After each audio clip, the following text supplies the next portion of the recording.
Hi, welcome to Balanced Bride. I'm Cemone G. And I'm Farrah J. And we are here for another episode of Balanced Bride.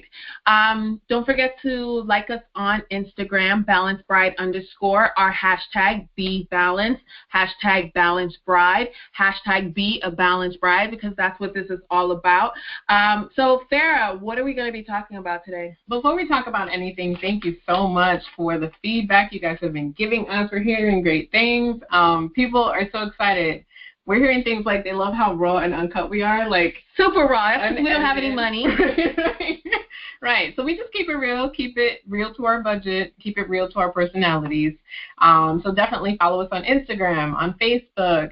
Go to Out of Box Weddings _ Out of Box Weddings _ Okay. Balanced Bride _ Yes, just follow us. You know how to find us. Once you find one, you'll find all of them. Absolutely. So today we're going to focus on budgeting. We've always talked about, a balanced bride and money, et cetera, but we haven't gone knee deep, and that's what we're doing today. We're going to get in. We're really going to get in and show you what the numbers look like. Because right now you may be saving for it, and you think, oh, I have enough money, I've got 10 grand, and we're going to show you what 10 grand looks like. We're not going to show you what 10 grand looks like. We're actually going to give you a more comfortable number. Right. We'll work with it. Yeah. I'm not going to say that. Okay, so moving on. So what does it mean to have a budget? What do you think? What do you think when you hear budget? Budgeting for a wedding. I think it's one of the first things a lot of couples think about initially. It's just like, how much is this going to cost us? What are the numbers looking like? And I think like a lot of couples originally shoot out the number 10,000. Right.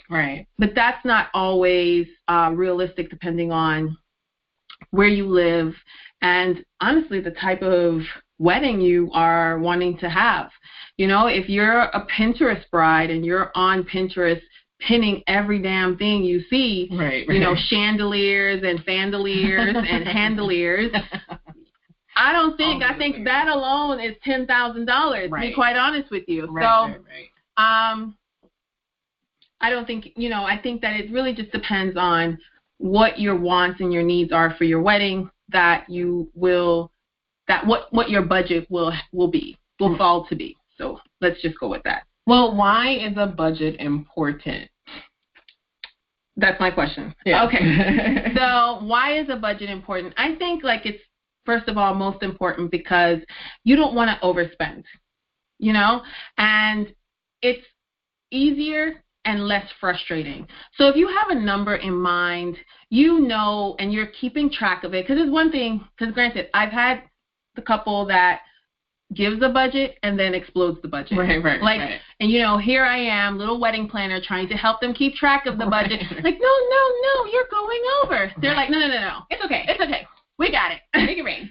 So it's great to have a budget, but also it's great to have a budget and follow it. Exactly. It's important because we also notice too, couples become more stressed out when they're going over budget. And remember, it's your wedding day. You want to be happy. You want it to be the best time of your life, the best day of your life. If you're stressing about money, imagine what it's going to be like when you're walking into this new life with this person, right? So it's really, really important because it kind of, I feel like it sets the tone of the marriage, of the relationship, of that family. It really, really does. So, why do you want to stay in budget? You want to be stress-free. You want to know your number at the end of the day. Yep. And you want to be on the same page. It's one thing when one person's thinking 10,000 and the other's thinking 30.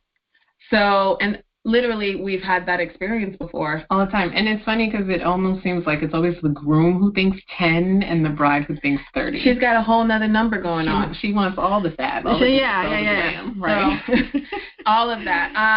Why is it important? What are some important tools? Right. So it's very interesting because I don't think I've ever seen a tool like the tool we're about to tell you about. You could honestly just take a pen and paper and you're writing numbers down. But then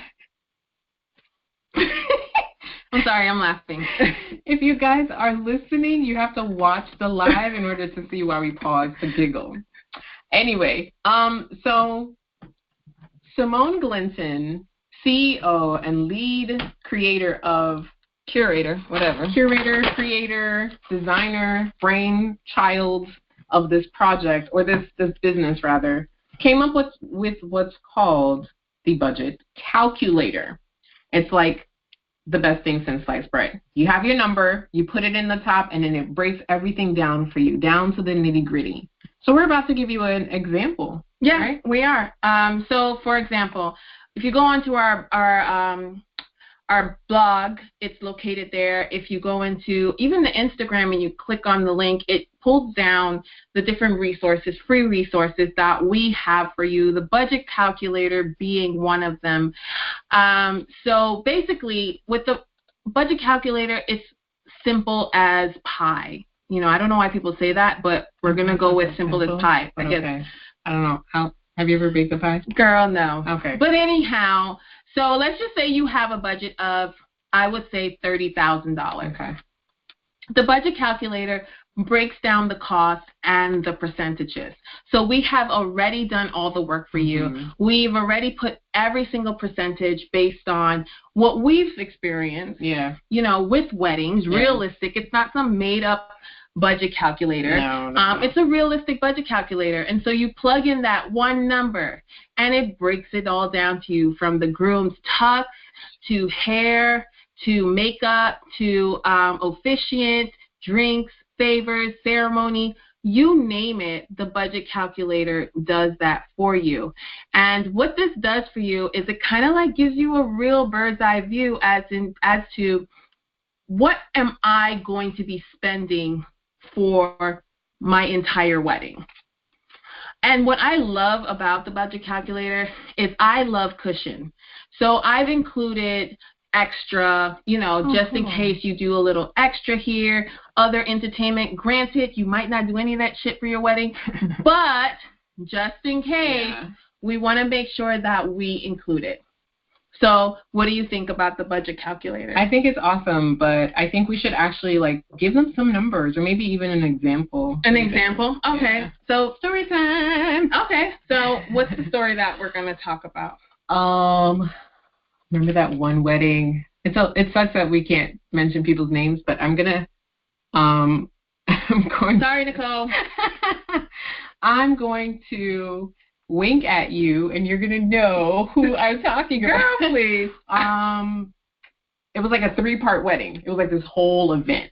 And I tell you, 3-part. Some family members were invited to one. Others were invited to others. Okay, I know exactly. Everyone had to take a shot when they were walking in, except for it was a lot of shots. 12 and under. Right? There was alcohol everywhere. Yeah, it was a lot of shots. It was 5 rooms.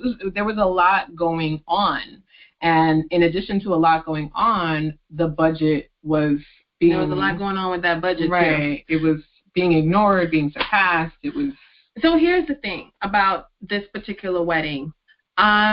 As the planner, they come to us and they tell us, hey, we're trying to stay within $35,000, for example. So I go into my, office and I pull up, hey, this is what it looks like when you want to spend $35,000 or less on your wedding, based on our area, based on the percentages, based on what I've seen, what I've experienced, what's realistic. This is what you're probably going to spend. And I did exactly that with this particular client. And so what ended up happening was, let's just say, for example, I said, hey, you wanted a photo booth? Photo booth is $650. She would say, no, I want the other photo booth for $1,250.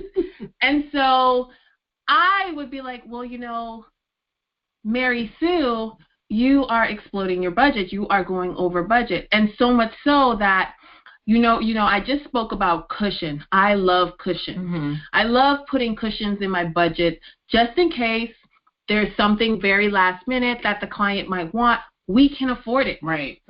And so she had zero cushion because she just went over and over and over and over continuously. Right. And so, for example, we had these wine glasses. Now, we had already ordered all of her wine glasses and everything like that. But last minute, she saw these wine glasses that she had to have. And they were, what was the difference between the regular wine glass and the glass you wanted? They had a silver rim. Just silver. And it was over $3,000 to add these wine glasses alone. Yeah. I talk about it in the book. Yeah. And so here's the thing. Had she kind of, throughout our process of planning, it was one thing after the next where it was like, no, I don't want this, I want that. Right. And it's just like, it's too much and it's not a necessity. Right. It was just like, but I want it anyhow. Right. So when it came down to paying $3,000, it was just way too much. She had zero cushion. And had she followed the budget, we might have been able to afford those wine glasses. And okay, I totally understand when people are like, oh, I want this because it's pretty, because it looks good, or whatever the case is.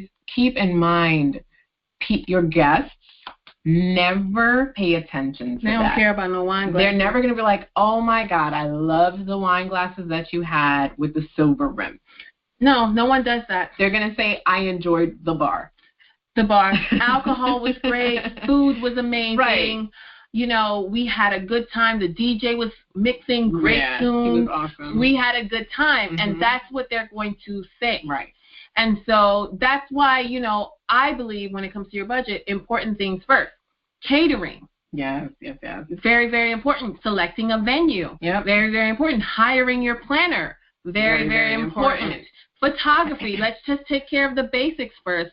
And then we can kind of like explode and not explode on wine glasses. Right. Explore other options. We can explore other options. And always remember, you are renting everything. Yes, definitely. You're just borrowing these items for this one night, day, event, moment. So keep in mind, no one gets to take it home. Amen. You don't get to take it home. Your guests don't. It's not a souvenir. So just think, really and truly, clear glass makes an impact. If you have tons of glass on the table with some candles, it pops. It's fabulous. This is true. So, you know, kind of low-key, like, don't overdo it on your flatware. Yeah, it's just certain things that I love, like, to coordinate flatware. But if we can't afford it, we can't afford it. And it's not one of the first things that I would go into doing. Right. But, you know, in the case of this client, they wanted these wine glasses. And so even after the fact, when we did our wedding follow-up, she mentioned how she was a little upset that she could not get these wine glasses.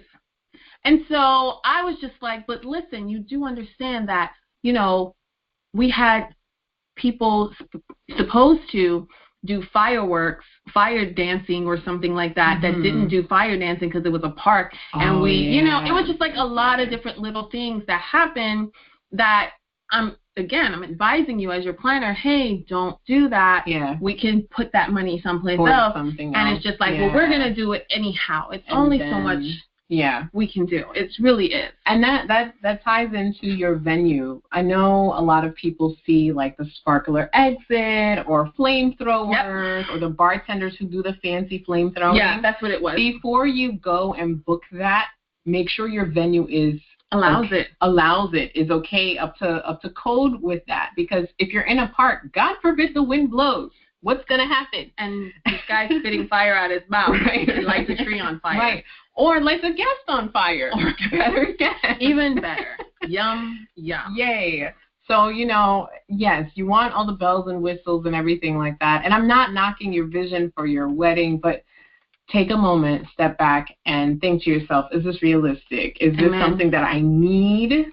Or can I take this money and put it towards another more important thing in my budget? So, for example, this $30,000 budget right here, we put it into the calculator. How much covers, I don't know, my dress, for example? So, for example, in the calculator, the way that we have it set up, if you're going to be having, you know, of course you need a bride's dress. Right. So we allot $1,400 and some change for your dress. Now, I get it. We as women, we love what we love. And so I have firsthand witnessed someone who should probably spend about $900 on their dress spend $3,000 on their dress. Yes. And, you know, it's a dress you wear it one time. One time. I repeat, one time. This one. Unless I can't even maybe it's Halloween and you're wearing your wedding dress again, and, but you only wear this dress one time. Right. It's not worth, honestly, exploding your budget to accommodate a wedding dress. Right. But again, this is why I include in my budgets cushions. Mm-hmm. So granted, the dress that you want might cost you $3,000. Maybe you're willing to skim or cut costs someplace else. Yeah. Maybe, for example, your officiant is your cousin and he's doing it for free. So we allot according to our calculator, it's $600, but it might not cost that much. Yeah. So unless you have like TD Jakes or something like that as your officiant, it probably doesn't cost that much. So you can kind of like push and pull. I'm sorry, I'm gonna cut you off. He's not gonna cost $600. He's gonna cost more than. He's gonna cost more than $600. But I'm just saying, unless you have, the $600, you can push and pull to accommodate. Maybe I want to put more money on my dress. Right. The same thing with your the reception centerpieces. Yeah. Maybe you want to spend more money on it, but you only, according to your budget, have $900. So it's like, what are you what are your must-haves? I think that's very important when thinking about your budget.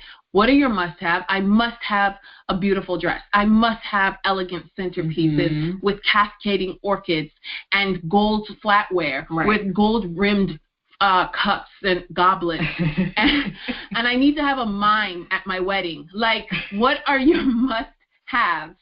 Make a list of it. Right.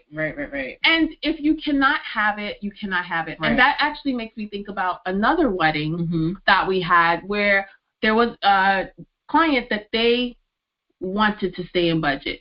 They had, I think she was in nursing school, and he had just recently got it. I don't know. They had their own little dynamics going on. But what was important to them was remaining in budget. And there was this flower. That's when the flower walls were becoming really, really popular. Oh, yeah. And she wanted the flower wall.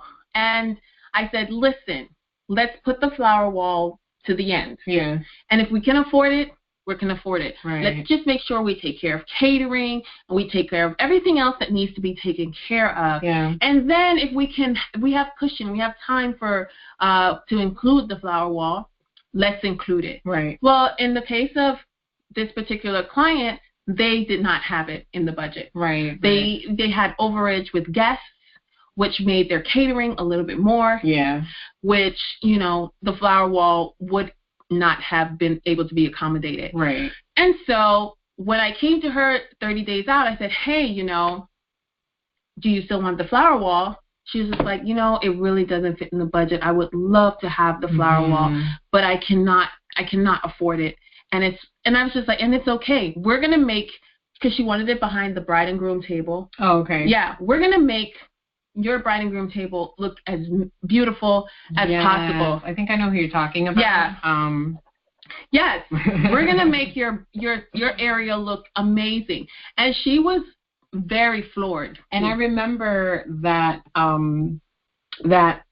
don't know, that display, that decor, it was phenomenal. I remember the picture that we saw, the Pinterest picture, and then we priced it, and it was like, we can't do it for that much because that's not in your budget. Tell us your budget and we'll make magic happen. And it was just as fabulous. No, there it were was. Cascading candles and lights and different levels and vases and even cages, and it was fabulous. It was happy, and that was definitely a prime example of someone who understood that budget was very important because you know what? After the wedding, I have a life.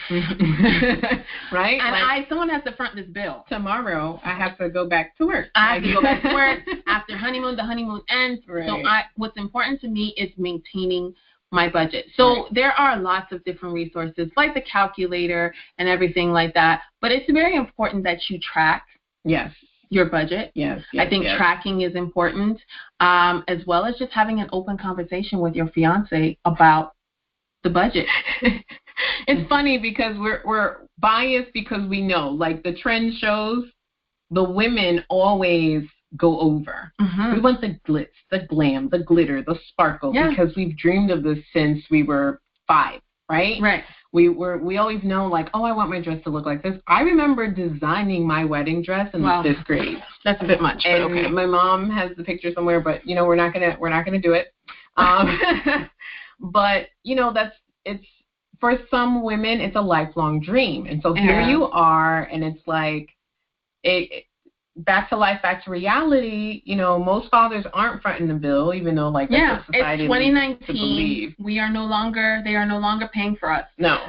We pay for our own like no one's presenting dowry to the next family, at least not in the American, Caribbean, in culture. Right? Most people are fronting their own wedding. And so as a result, every now and then you do get special cases that, you know, the father of the bride, it's like real traditional. Yeah. Where a parent or a family member is taking care of everything, and you can explode the budget because they're paying for it. Right. But then even with that, like, find out how much they're paying for. Yeah. No, of course. They might be like, conversation. Right. They might be like, oh, I said I was paying for your wedding, but I meant in the backyard. In the backyard and at our church that we grew up in. Right. With the same carpet that's been there since conception. So there was another thought that came to mind that it totally evaded my brain, but I guess it's irrelevant now. Okay. Budgets. So let's talk about tips. Yes. Tips for maintaining a healthy budget, a wedding budget. Mm-hmm. Like, what suggestions can we give our audience about budgeting for a wedding? Don't invite everybody. Oh, yeah. So that's the other thing. With regards to budget, I know that something that kind of like puts people over is guest count. Yes.